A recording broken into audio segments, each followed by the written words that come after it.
She said, "I'm not ready for this level of commitment." After I mentioned moving in together, I said, "I understand completely." Then I made sure she got the independence she wanted. She realized what commitment meant when her credit card got declined for groceries. Hey viewers, we just passed 10,000 subscribers. Huge thanks to everyone who supported the channel. But still, only 16.4% of you are subscribed. So if you're enjoying the content, hit that sub button and help us keep growing. My phone's been quiet for 3 days now, which is exactly how I like it. You know how sometimes you just know a relationship is about to get complicated? That feeling when someone starts acting weird about simple things? That was my girlfriend Sarah 2 months ago when our lease discussion started. We'd been together 18 months. I split time between her place and mine pretty evenly, but her lease was coming up for renewal. Made sense to talk about maybe getting a place together, save money, have more space, the normal progression. Brought it up one Sunday while we were making breakfast. Nothing dramatic, just, "Hey, your lease expires next month, what are you thinking?" Sarah got this look, you know the one, like I just asked her to donate a kidney.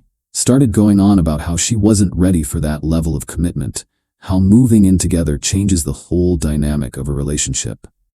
How she valued her independence and wasn't sure she wanted to give that up yet. Fair enough. People have different timelines for relationship milestones. I told her I understood completely and she should do whatever felt right for her. What I didn't mention was that Sarah's independence was being subsidized by my credit card in ways she'd apparently taken for granted. See, here's the thing about Sarah's fierce independence. Most of her expenses ran through my accounts. Started small 6 months into dating. Sarah's car needed repairs, but her credit card was maxed out. I offered to put it on mine and she could pay me back. Then her dentist bill came up. Then some emergency vet costs for her cat. Each time Sarah would promise to pay me back once she got caught up. Each time I'd tell her not to worry about it because we were together and these things happen. After a while it became routine. Sarah's phone bill went on my family plan because it was cheaper. Groceries usually went on my card when we shopped together. Gas for her car when we were out together. Dinners, entertainment, clothes, shopping trips. Most of the regular expenses that make life comfortable were running through my accounts. Sarah contributed when she could, but I covered the majority without keeping track, because I figured we were building something together. Turns out, we were building her lifestyle while I was building resentment. But I didn't say any of this when she gave her speech about not being ready for commitment. Just nodded and agreed that she should maintain her independence. Monday morning, Sarah renewed her lease for another year. Called me all excited about how she'd gotten the landlord to keep the rent the same, how she was looking forward to another year in her space. I congratulated her on the great news and asked if she'd called to tell her parents yet. Tuesday I went through my accounts and started making changes. Called my phone company and removed Sarah from my family plan. Effective immediately, she'd need her own phone service. Logged into my credit card accounts and removed Sarah as an authorized user on all of them. Changed the card numbers for good measure, so any stored payment information would stop working. Updated my streaming services, insurance policies, gym membership. Anywhere Sarah was listed as authorized or covered, I removed her access. Wednesday. Sarah texts asking if I want to grab dinner at that place near her apartment. I said sure, and suggested she handle the reservation since she was taking control of her independence. She seemed confused by the phrasing, but made the reservation anyway. Thursday, we went shopping for groceries together like normal. Got to check out and Sarah hands over her credit card out of habit. It declined. She looked embarrassed and tried again. Still declined. I offered to help, but she said she had cash and covered it herself. Seemed frustrated about her card not working. Friday evening Sarah calls, sounding stressed. Her phone service got cut off that morning. I don't understand what happened. I thought I was on your family plan. You were. But since you're maintaining your independence, I figured you'd want your own phone service. When did this happen? Tuesday. I called and had you removed so you could set up your own account. You could have warned me. I thought you'd appreciate the independence. Now you have complete control over your phone service. Long pause while she processed this. This feels like you're punishing me for not wanting to move in together. I'm giving you exactly what you asked for, Sarah. Independence. That's not what I meant, and you know it. What did you mean? Because from where I'm sitting, you said you weren't ready for our lives to be intertwined. I meant I wasn't ready to live together, not that I wanted you to cut me off from everything. But having your expenses covered by my accounts is having our lives intertwined. I'm just respecting your boundary about commitment levels. She tried explaining how phone plans and shared expenses were different from living together. How I was taking her words too literally. I told her she was absolutely right about not being ready for commitment. That's why I was helping her experience true independence. You're being ridiculous. I'm being respectful of your clearly stated preferences. Update. 2 weeks later. Sarah's transition to actual independence has been more expensive than she anticipated. First week she had to set up her own phone plan. Turned out individual plans cost way more than the family plan rate she'd been getting. Also had to pay an activation fee and buy a new phone since her old one was tied to my account. Her credit cards had been declined at several places before she figured out I'd removed her as authorized user. Had to rely on cash and her personal cards, which had much lower limits than what she was used to.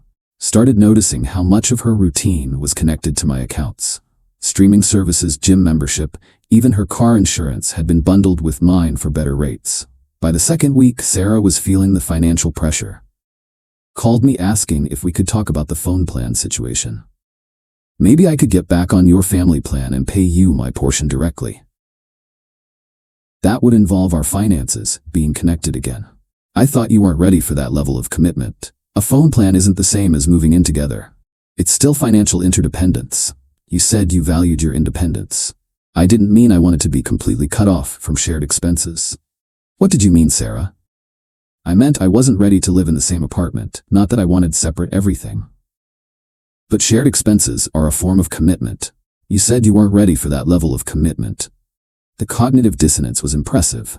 Sarah wanted the financial benefits of a committed relationship without acknowledging it as commitment. She tried arguing that couples share expenses all the time without living together. How I was being petty and vindictive. I reminded her that she'd chosen independence over interdependence. I was just making sure she got what she wanted. This isn't what I wanted. Then what did you want? I wanted to keep dating without the pressure of moving in together. While I continued subsidizing your lifestyle. You never said it was subsidizing. Because I thought we were building towards something together. You made it clear we're not. She couldn't argue with that logic. Update 2. 1 month later. Sarah's independence education continued as more bills came due. Her car insurance premium tripled when she had to get her own policy. Turned out she'd been getting a multi-vehicle discount on my plan for almost a year. Streaming services added up to about $80 monthly when she had to subscribe individually instead of sharing my accounts. Grocery bills got expensive fast when she couldn't split costs with me anymore. Started shopping at cheaper stores and buying generic brands. The financial reality of actual independence was affecting her social life too. Couldn't afford to go out as much, had to budget carefully for everything. Started declining activities because they were outside her new tighter budget. Meanwhile, I was enjoying having my expenses back under control. Funny how much extra money you have when you're not covering someone else's lifestyle. Sarah noticed the difference pretty quickly. You seem to be doing really well financially lately. Amazing what happens when you only pay for your own expenses. Are you trying to make me feel bad? I'm trying to help you understand what independence actually costs. I never asked you to cut me off from everything. You asked for independence from commitment. This is what that looks like. She finally seemed to grasp that what she'd called independence was actually dependence with extra steps. Last week, Sarah brought up the idea of us finding some middle ground. Said she'd learned a lot about managing expenses independently, but maybe we could share some costs again. I asked what that would look like. Maybe I could get back on your phone plan and we could split groceries again. So, not independence. Interdependence. That's a creative way to say financial support. Couples help each other with expenses. They do, but they also acknowledge when they're being helped. I acknowledge it now. After being forced to acknowledge it by your credit card declining. She got quiet after that. Final update. 6 weeks later, Sarah made one final attempt at getting our financial arrangement back to the old normal. Came over last weekend with a whole presentation about how she'd learned to budget better and appreciated my help more now that she understood its value. Said she was ready to discuss moving in together if that would help us both save money.